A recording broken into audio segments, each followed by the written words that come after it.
Awareness है? बिल्कुल, देखिए दरअसल महाराष्ट्र वो राज्य है जहां पर लिफ्ट की मेंटेनेंस, महाराष्ट्र में लिफ्ट को लेकर बाकायदा एक कानून है, पीडब्ल्यूडी डिपार्टमेंट के अंडर ये आता है।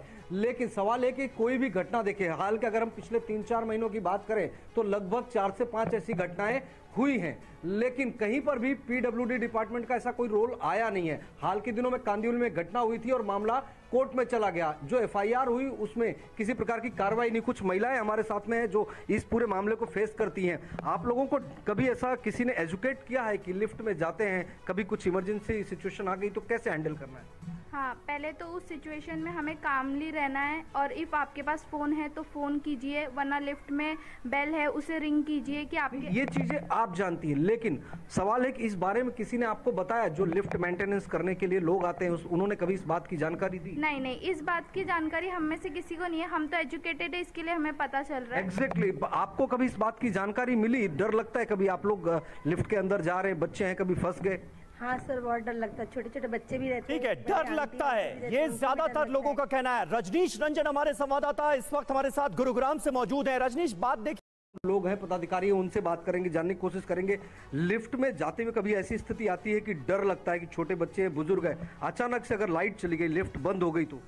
सर, लाइट चली जाती है तो वैसे तो हमारे यहाँ पे ऊपर से नीचे कोई भी की लेकर आके ओपन कर लेता है, लेकिन हमारे यहाँ पे लिफ्ट की एक फैसिलिटी अच्छी है क्योंकि हमारा जो डोर हम लोग ओपन करते हैं उसके बाद स्लाइडिंग है।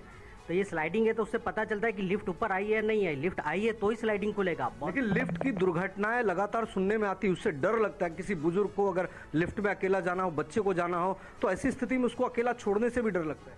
बिल्कुल ये सही बात है। जैसे मेरे घर में पिताजी हैं जो कि 70 साल के हैं, उनको कभी एक दो बार उनके साथ ऐसा इंसिडेंट हुआ कि लिफ्ट ऐसा बीच में रुक गया और पूरा वो हार्ट पेशेंट है, पूरा पसीने पसीने से हो गए, तो टाइमली हम लोग पहुंच गए, उनको रेस्क्यू कर लिए।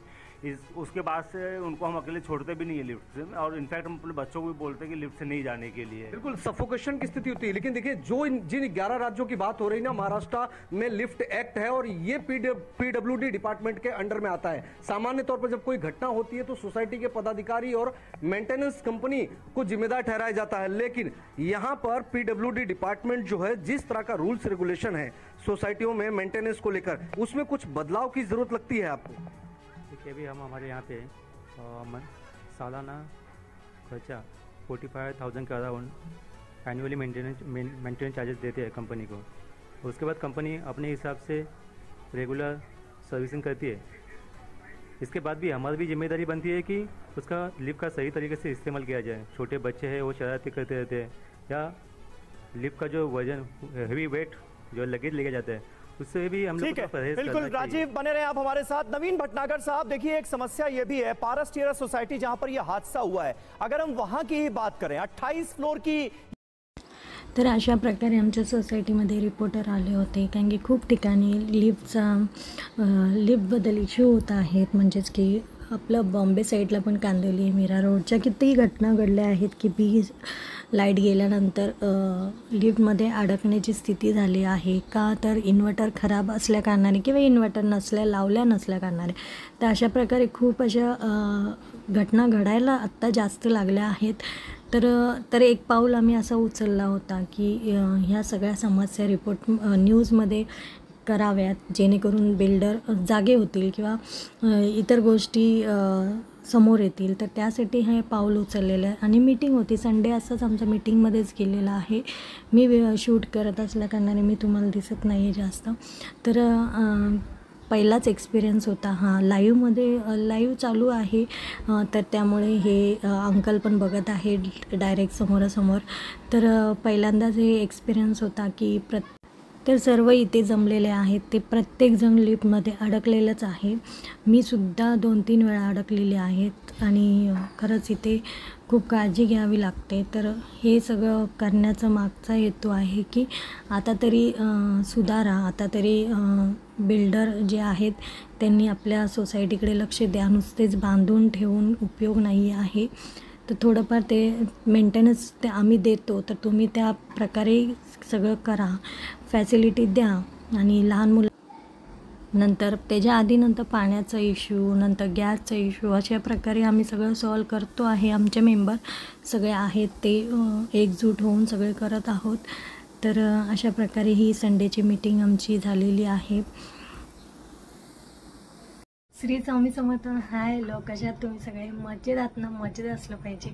आणि तुम्ही स्टार्टिंगला जे सगळं बघितलं ते खरंच लिफ्टच्या संदर्भात होतं. लिफ्टमध्ये खूप असे काही इश्यू चालू आहेत, म्हणजे इथेच नाही तर खूप ठिकाणी तुम्ही न्यूजमध्ये बघता की लिफ्टमध्ये लहान लहान मुलं अडकतात किंवा वयस्कर जे असतात ते अडकतात. तर इन्व्हर्टर नसल्या कारणाने किंवा इन्व्हर्टर खराब असल्या कारणाने किंवा आतमध्ये काही फॅसिलिटी दिली नसेल किंवा बेल वगैरे दिली नसेल, तर अशा ठिकाणी खूप मोठ्या अशा घटना घडतात. आणि तर त्यासाठी एक पाऊल उचलण्यासाठी आम्ही हे न्यूजमध्ये दिलं होतं की आत्ता तरी बिल्डर जे मेंटेनन्स घेतात तर ह्या सगळ्या फॅसिलिटी त्यांनी द्यायला पाहिजेत प्रत्येक सोसायटीमध्ये किंवा बिल्डिंगमध्ये.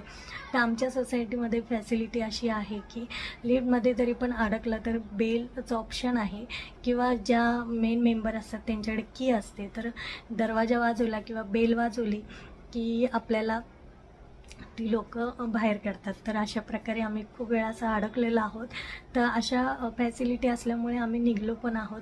पण ह्या घटना घडतात का घडतात? कारण की आपल्याकडे इन्व्हर्टर नसल्या कारणाने किंवा इन्व्हर्टर असलं तर ते खराब झालेलं असतं. तर हे लक्ष सगळं बिल्डरने द्यायला पाहिजे किंवा मेंटेनन्समधून ते आपल्याला सोय द्यायला पाहिजे, फॅसिलिटी द्यायला पाहिजे. तर हा एक आम्ही पाऊल उचललेला होता की काळजी कशा प्रकारे घ्यायची किंवा अशा फॅसिलिटी द्यायला पाहिजेत बिल्डरने.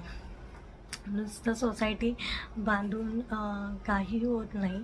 लोकांना गैरसोयी होऊ नये त्यासाठी सगळ्या सोयी द्यायला पाहिजेत. तिथे लहान लहान मुलं आपली लिफ्टमधनं जात असतात किंवा वयोवृद्ध जात असतात, तर त्याची काळजी घ्यायलाच पाहिजे. तर त्यासाठी हे एक आम्ही संडेची मीटिंग अरेंज केली होती आणि हे सगळा एक्सपिरियन्स फर्स्ट टाईम आम्हाला आला होता. लाईव्ह आम्ही दिसत होतो, तर चला त्यानिमित्ताने टी व्हीवर आलो असं आम्ही बोलू.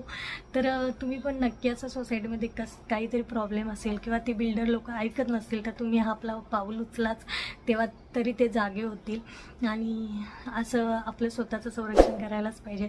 तर चला मग हा व्हिडिओ छोटासा मी बनवला होता की जागरूक होण्यासाठी. तर नेक्स्ट व्हिडिओ तुमच्यासाठी नवीन काहीतरी असेल. चला तर मग बाय बाय. श्री स्वामी समर्थ.